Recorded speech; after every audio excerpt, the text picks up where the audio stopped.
लाभ लेने का मतलब लोगों का कल्याण है। कल्याण हो रहा है क्या, और इसी में मंडल और कमंडल इस पे भारी क्या पड़ेगा, और इसमें थोड़ा घालमेल है। राजकुमार बाटी मुझसे बेहतर आप समझते हैं। अब ये 90 के दशक की मंडल कमंडल वाली राजनीति नहीं है।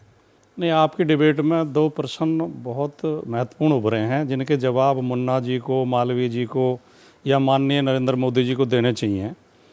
कि एक तो ये कि जब किसी के अधिकार मारना जातिवाद है या अधिकारों की मांग करना जातिवाद है। जब पिछड़े, दलित, शोषित, वंचित, कमज़ोर तबके के लोग अपने हक मांगने के लिए आगे आते हैं, तब आप उसे जातिवाद बताते हो। ये कौन सा जातिवाद है, न्याय मांगना? दूसरी बात आप कहते हो कि हिंदुत्व खतरे में पड़ जाएगा, हिंदुत्व पर हमला है। तो क्या हिंदुत्व अन्याय का समर्थक है? क्या अन्याय करने से, शोषण करने से ही हिंदुत्व जिंदा रहेगा? ये मूल प्रश्न है। इसका जवाब हमें सबको ईमानदारी से अपने दिल में खोजना चाहिए। नहीं, बिना राजनीति का तो घालमेल होगा ना। उस घालमेल में ये बात भी अभी शामिल होगी और अभी आएगी चर्चा में। आप देखना, मैं आज कह रहा हूं, 9 नवंबर को ये कह रहा हूं। सुनिए ना, लालू प्रसाद यादव ने जी रथ यात्रा रोकी समस्तीपुर में, ये बात भी अभी याद दिलाई जाएंगी। कार सेवकों पर मुलायम सिंह यादव ने गोली चलाई, ये बात भी याद दिलाई जाएगी इस मंडल कमंडल की राजनीति में। देखिए, आरक्षण, ये जाति जनगणना, वर्गों की बात करना, ये सामाजिक न्याय का हिस्सा है जिसकी बात हमारा संविधान करता है। न्याय की मांग तब की जाती है हमेशा जब कहीं अन्याय हो रहा होता है।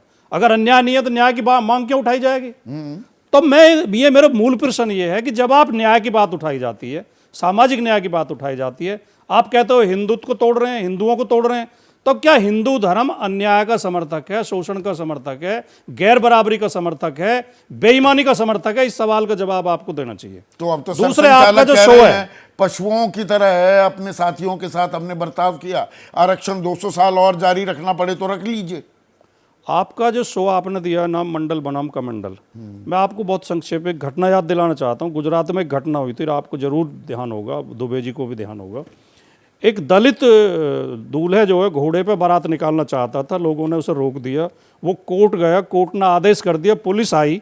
जब पुलिस उसकी बारात निकलवाना चाह रही थी, जिस रास्ते से बारात निकलनी थी, वहाँ महिलाएं ढोल खंजरी लेकर कीर्तन गाने बैठ गईं और पुलिस ने हाथ उठा दिए कि जी हम देखो अब ये यहाँ कीर्तन कर रही हैं, हम इन्हें नहीं उठा सकते, धार्मिक काम में हम बाधा नहीं डाल सकते।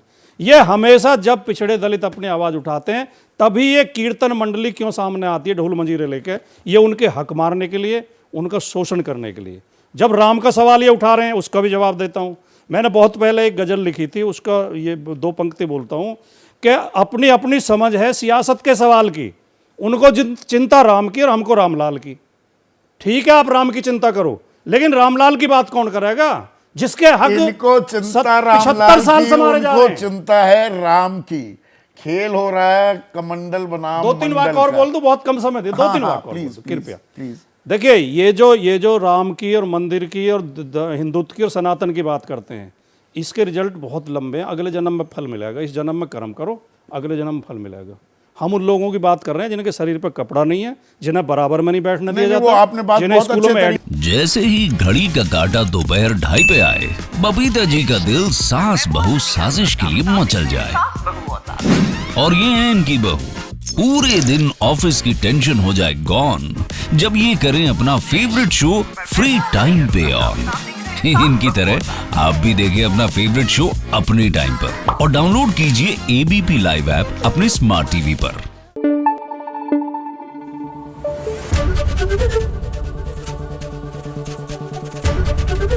एबीपी न्यूज आपको रखे आगे।